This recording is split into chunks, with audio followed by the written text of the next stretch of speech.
पानी कितनी बड़ी नेमत है ना ये ऊपर वाले की। पर क्या हो जब ये नेमत हमारे पास ना रहे। जितनी आसानी से हमें पानी मिल जाता है, क्या हो जब हमारे पास एक बूंद पानी की ना बचे। पूरा देश गर्मी की चपेट पर है। पूरे देश में पानी की किल्लत है। नागपुर और उसके आसपास के इलाके भी इससे अछूते नहीं हैं। नागपुर इन्फो के नए शो संवाद में हमने बात की नागपुर महानगर पालिका के डेप्यूटी इंजीनियर हाजी मोहम्मद इजराइल सर से। Sir is officer in charge for lake and rivers. He is also officer for special duty for water supply scheme. He is also coordinator for environment and biodiversity. Sir has been awarded by Honorable Devendra Fadnavis.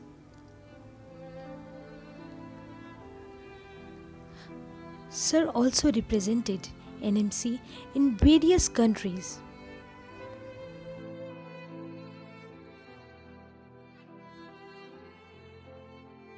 A lot of efforts are required when you achieve certain elevated position, and in the hierarchy of the system, promotions channels are there. Number one, that has to be followed. Then if you are doing the work very honestly, if you are devoted for the work, you're working beyond the time barrier, then the office think that okay, some officers to be placed at some important position. And not only this, I am connected with the soft skill world. When I was working at the lower level, I used to write many proposals that used to go to the higher authorities, and that वो authorities अपने higher authorities के पास में जाकर appreciation लेते थे। मुझमें confidence की बहुत कमी थी। मैं देखता था कि ये कन्विंसिंग पावर नहीं है। Then I search one of the beautiful institution Oxford speakers academy in the year 2006। जब मैंने वहाँ ज्वाइन किया, then I got the weapons for the confidence, vocabulary and soft skill.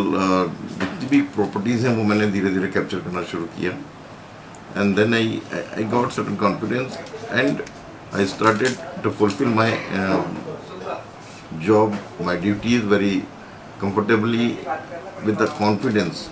और ये पॉइंट जब डिपार्टमेंट को लगा, एनएमसी को लगा, तो उन्होंने मुझे फिर इस पोजीशन पर रखा। करंटली कौन से प्रोजेक्ट पे काम कर रहे हैं?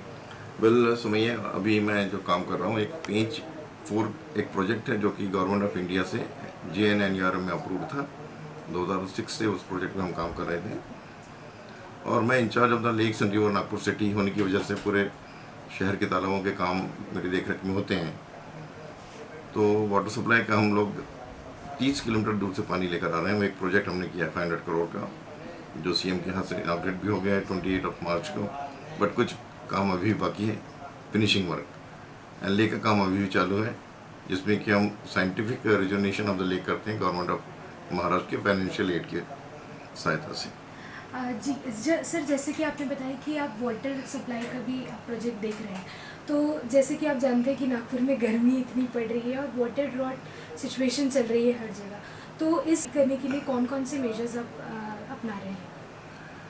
तो मैं नागपुर म्यूनिसिपल कॉरपोरेशन की एक बेसिक जवाबदारी है, हर कॉरपोरेशन की होती है कि जो बेसिक एमिनिटीज़ हैं, वाटर सप्लाई कंज्यूमर के सेटिस्फेक्शन लेवल तक देना।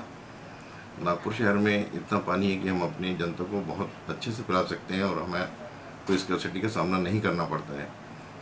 लेकिन कुछ पब्लिक की रिस्पॉन्सिबिलिटी है। जब आप एक मीटर का पानी यूज़ करते हैं और आप ये सोचते हैं कि मैं तो पैसे भरूंगा, मेरा कोई क्या कर सकता है, तो वो एक थिंकिंग गलत होती है। आपका बचा हुआ पानी किसी प्यासे की प्यास बुझा सकता है, क्योंकि पानी की हर एक बूंद देती है जिंदगानी। आज हम पानी को इतना ज़्यादा यूज़ करते हैं और बोलते हैं कि भाई हम तो मीटर का पैसा देंगे जितना भी है, लेकिन वैसा नहीं है। पानी को ट्रीटमेंट करने के लिए बहुत वक्त लगता है, पैसा लगता है। हाल ही में हमने न्यूज़पेपर्स में पढ़ा कि काफ़ी सारे जो NMC के टैंकर्स होते हैं जो पानी सप्लाई करते हैं, वो वाटर वेस्ट करते हैं। जैसे कि हाल ही में एक न्यूज़ आई थी कि एक NMC के टैंकर ने 3000 लीटर्स वाटर जो है वो पानी बहा दिया, जस्ट बिकॉज उसका टायर जो है वो पंचर हो गया था। तो ऐसे कुछ मेजर्स, ऐसे कुछ केसेस आपके पास आते होंगे, तो आप कैसे सॉल्व करते हैं, इस पे क्या आप एक्शन लेते हैं? एक सिस्टम बनाया हुआ है। जब टैंकर्स जो होते हैं पूरे शहर में इस जगह पे जाते हैं जहाँ पर कि पाइप वाटर सप्लाई नहीं है, या जहाँ सडनली शटडाउन लिया गया है और उस दिन लोगों को पानी देना है। अगर टैंकर पानी खाली करता है तो एक रीज़न हो सकता है कि भाई ठीक है, वो ट्रांसपोर्ट नहीं कर पा रहा होगा। एक सिस्टम बनाया हुआ है कॉर्पोरेशन, एक डिपार्टमेंट पूरा पूरा उसको असाइन किया हुआ है। सैटेलाइट से उसकी इमेजेस से पता लगता है कि कौन सा टैंकर कहाँ मूव कर रहा है। उसके नंबर दिए जाते हैं। एक फ्लाइंग स्क्वाड उसको चेक करता है कि जहाँ डेस्टिनेशन के लिए वो दिया हुआ है वहाँ जाता है कि नहीं। उसमें अगर पानी ड्यूरिंग ट्रांजिट अगर बहता है तो उसको वॉल लगाने के लिए बोला जाता है। और कॉर्पोरेशन की पहली प्रायोरिटी होती है कि जिस जगह पर पानी नहीं पहुँच पा रहा है पीने का, टैंकरों के द्वारा पानी फ्री ऑफ कॉस्ट हम देते हैं। और उसके ऊपर एक विजिलेंस रखा हुआ है। अगर कोई ऐसा गड़बड़ करता है तो उसको इमीडिएटली हटाया जाता है।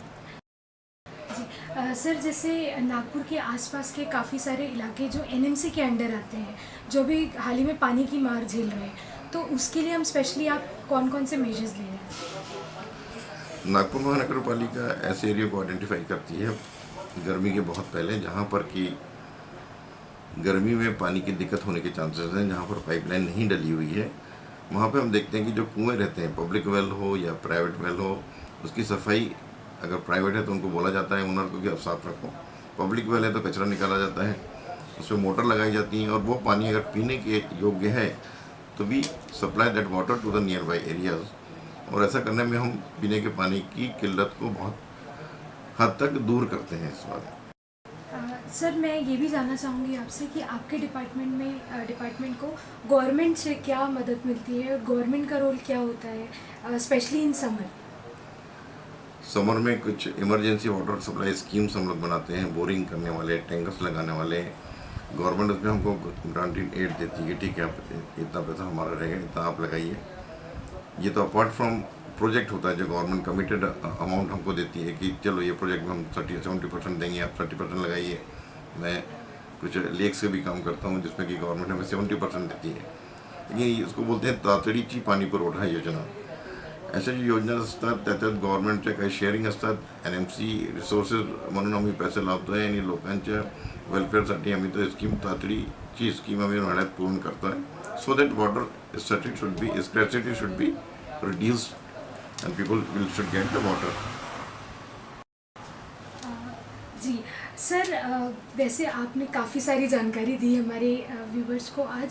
सर, आपसे ये भी जानकारी चाहेंगे और एक मैसेज चाहेंगे व्यूवर्स के लिए कि इस टाइम पे जो ड्रॉट सिचुएशन हो रही है, गर्मी दिन ब दिन बढ़ती जा रही है, पानी की किल्लत होती जा रही है और हर कोई बिना सोचे समझे ये NMC पे ही इसकी जिम्मेदारी लगा देता है कि NMC ने पानी नहीं दिया या उनकी गलती है, they are wasting water, they are doing all this things.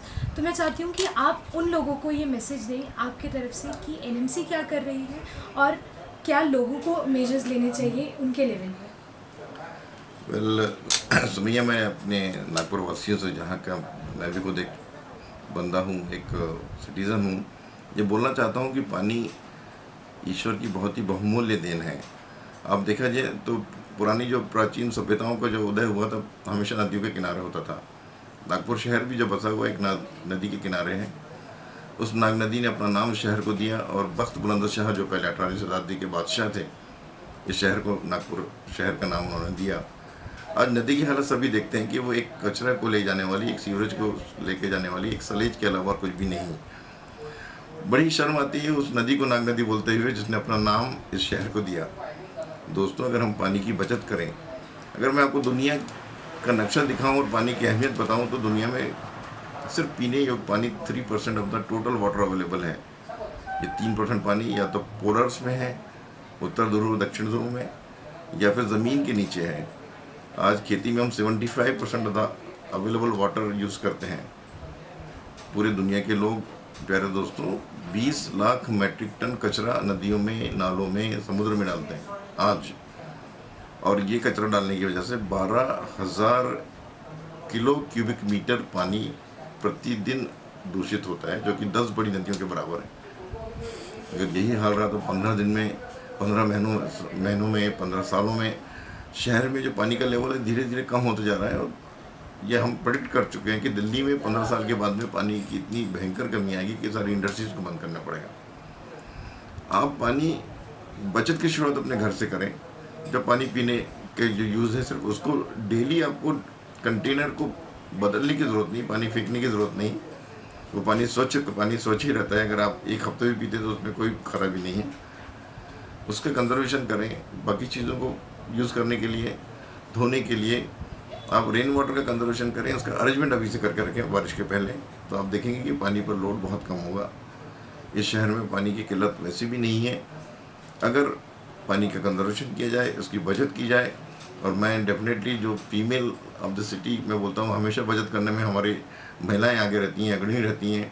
जिस तरह वो पैसे की भी बचत करती हैं, तो इसको भी एक कीमती जेवर समझ के इसकी बचत की जाए। तो मैं देखूंगा कि शहर में पानी की कभी त्रासदी होगी ही नहीं, और बड़े खुशहाली से लोग पानी पियेंगे भी, बाकी चीज़ें भी बढ़ेंगी, इंडस्ट्री भी आगे बढ़ेगी। यही मैं अपने नागपुर वासियों से एक अपेक्षा रखता हूँ और एक विश्वास के साथ में मैं ये कहना चाहता हूँ कि पानी की कृपया बचत करें। Thank you so much sir, आपने बहुत ही अच्छा थॉट दिया, और हम भी नागपुर इन्फो के ज़रिए से लोगों को ये बताना चाहेंगे कि जो एक थॉट होता है कि तुम चलो तो हिंदुस्तान चले, आप शुरू कीजिए, आप बचाइए तो लोग बचाएंगे, पूरा हिंदुस्तान बचाएगा। Thank you so much. Thank you very much भैया।